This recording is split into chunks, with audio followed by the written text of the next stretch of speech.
thanks for having me.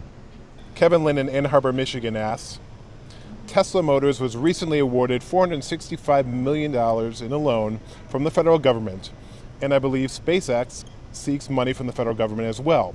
Doesn't this contradict your libertarian views? And no, I don't think it does contradict those views because we're just living in very unusual times. We're living in times where capital availability is extremely difficult, and even the private markets are somewhat weak right now. This is the worst financial period since the Great Depression. So I think special times call for special circumstances, and I think in this time, particularly when you're dealing with something that requires an enormous amount of capital to get done, which is to build a car company, I think it does make sense to accept a loan from the Department of Energy. Tom Hale in New York City asks, do you really think the electric car can replace the combustion engine? I think probably within 20 years, a majority of new cars manufactured will be pure electric. It'll take another 10 or 15 years beyond that for the fleet of existing cars to be primarily electric, because it takes a while to sort of switch out things. But I feel confident in saying that within 20 years, probably sooner, a majority of new cars manufactured will be pure electric. And what about planes? I mean, do you have any kind of timetable for that? You've talked about, it seems pretty hypothetical at this point, and when does a concrete work begin with that? I do feel pretty confident that with what I know, what I've learned from doing SpaceX, which is an aerospace company, and what I've learned from doing Tesla, which obviously has a lot of experience with electric motors and batteries and that kind of thing. If I combine the knowledge sets of those two, then it's really ideal for creating a supersonic electric plane, right? You're the guy. It kind of makes sense. I don't see anybody behind you. Right. I don't know who's chasing me on that one, but so I do think I've got the necessary ingredients to design the plane and make it work. I just need enough bandwidth, personal bandwidth, to be able to get it done. Andrew Colgreve from Perth, Western Australia asks, how did you feel when the Falcon 9 successfully launched and achieved orbit?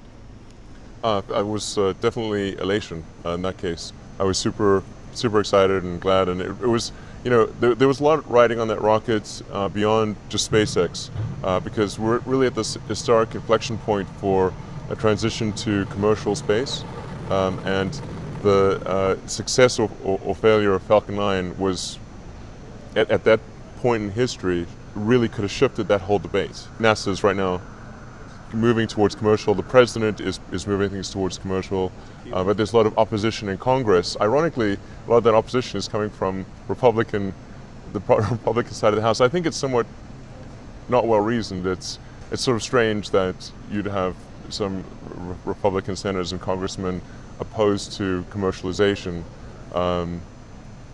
They think the public option is terrible unless it applies to space. Doesn't make any sense. Eric Kulu from Tartu, Estonia asks... Wow. From Australia to Estonia. Yes, we give you the world here at a time. SpaceX was founded with the long-term goal of enabling humanity to become a spacefaring civilization. Are you hoping to see that in your lifetime? Yes, I really am. Now, of course, it depends on how long I live. Within 40 years, we could be a spacefaring civilization.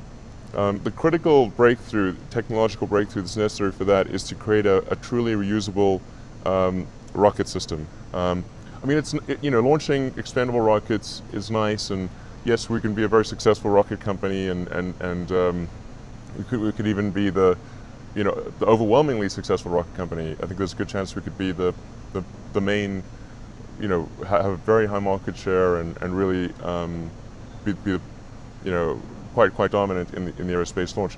But nonetheless, if we do not make reusability work, I would not consider it to be a success. What advice would you give to young persons of developing countries who are seriously considering to be an entrepreneur but still feeling a bit wobbly? When you're trying to create a company, what you're really trying to do is organize a group of people to do something useful. And something useful is as measured by other people who are the consumers of your products and services. But may seem like an obvious thing, but often people will organize groups into a company that doesn't produce something useful. Or that other people consider useful. So you definitely want to listen to any positive and negative feedback that you get, which is not to say that you believe it, but you need to look at it, any positive and negative feedback, and say, maybe it's correct, maybe it's not, weigh it up, and just sort of carefully reflect on all the information you receive. But don't be afraid to pull the trigger, even in this, if you got the goods. Yeah, exactly.